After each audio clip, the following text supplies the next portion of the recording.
Good day, Instagram, Facebook, YouTube, wherever you may be watching this. Today, as you can tell by my beautiful handwriting, we're talking about flagstone infill options and whether or not to go with a poly sand or breeze.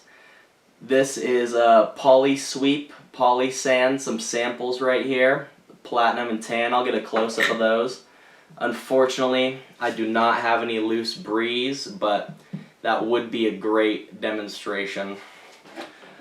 So I wanted to talk briefly about the differences between poly sand and breeze and what they're made out of. If you're doing a paver project, you're definitely going to infill with poly sand. Those gaps are going to be smaller, and poly sand is really the only option that you have to work with pavers. But if you're doing a flagstone, walkway, or patio, you can use either a poly sand or breeze to infill it with. So poly sand is super fine sand mixed with polymer, and when you lay your stones, you come in, fill the gaps with the poly sand, and wet the sand, and that will activate the polymer, and then it binds and creates just a super strong bond with the other sand. What's in it? Polymer and sand? Poly sand. Great name, great name. Besides the point. So that's what poly sand is made out of. Breeze is crushed granite. It's also called crusher fines, crushed granite, couple different names for it. When you get that wet as well, it also will compact pretty tight. Like if you grabbed a handful and squeezed it, you would, when you pull your hand open, you'd still have a ball of breeze, but it doesn't bind in the same way that the poly sand would. So let's talk about some of the pros and cons of poly sand versus breeze. Poly sand by far is going to have a stronger bond. It's going to be longer lasting just because of the way that it binds. So when you put breeze in, infill a flagstone patio with breeze, you come in and fill in your breeze, but then you have to hand tamp between each of the stones. I'll put a video up of that. You hand tamp with whatever you can fit between the gaps of the stones and pack that breeze down. And you get it wet as well, because that helps with compaction. And it's really crucial that when you tamp them, that the breeze is wet, because it helps it compact it. And you do that 2 to 3 times. But with the poly sand, you just pour your sand in, sweep it, tamp it down, blow it off, make sure there's no poly sand on the stones, and then you wet it, depending on which one you use. Some of them you wet it twice, some of them you wet it 4 or 5 times. It kind of varies, but you wet it and that activates the polymer. With poly sand, you're not going to have as many options of color. There's a platinum, a tan, and a gray.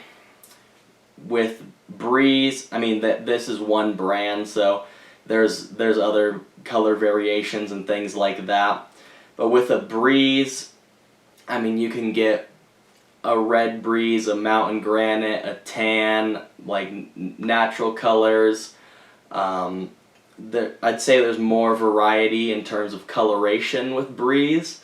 So if you had a certain color in mind, say you're laying a Colorado red flagstone patio and you want to infill it with something red so that it all matches, you're probably going to end up going with a breeze versus a poly sand, because it could be tricky to find red poly sand.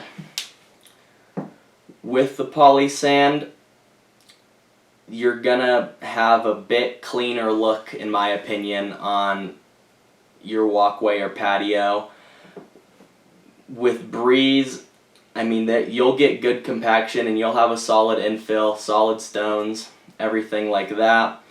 But you're still gonna have those small 3/8 of an inch pieces of crushed granite that will kind of escape out of the cracks, and you can get some breeze on top of your stones occasionally.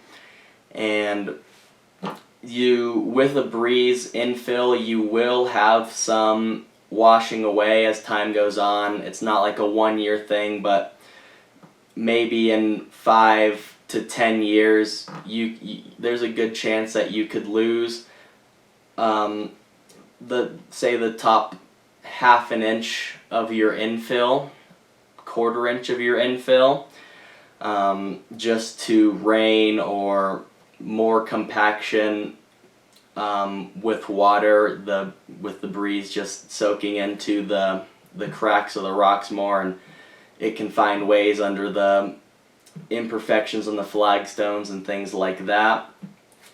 That being said, these are a lot more expensive than doing a breeze infill. They're $50 to $70 for a bag of it. So a bag covers 50 square feet. Roughly, it really depends how big the gaps in your stone are, but if you have wider gaps in your stone, you're going to be going through a lot of poly sand. So if budget is a priority for you, I'd probably lean more towards the breeze for that. If you are DIYing your own flagstone patio or walkway, the poly sand, I would say, is not necessarily harder, but it's gonna take a bit more precision, a bit more attention to detail. All of your prep work has to be perfect. You have to clean your flagstones really well and keep them very clean through the entire process, especially once you start wetting them, because if you have a thin layer of poly sand over one of your stones and you go to spray your poly sand to wet it, that poly sand will start to stick to your stones pretty fast. And then you'll be scraping poly sand off of your stones when it's super hard and mushy. And once you've already wet it, you have to have your prep work down and kind of know what you're doing. You really only get one shot with the poly sand before you have a tough removal of pulling up a stone. But if you're doing a breeze infill, you could infill a rock with breeze and you find out it's wobbly or something, the stone's wobbly a little bit, you could just pull the stone up, move the breeze, and redo it. It's not quite as easy with the poly sand. In my opinion, the poly sand looks amazing. I'll show a video of the flagstone with a poly sand, and then we'll show some flagstone with some breeze infill.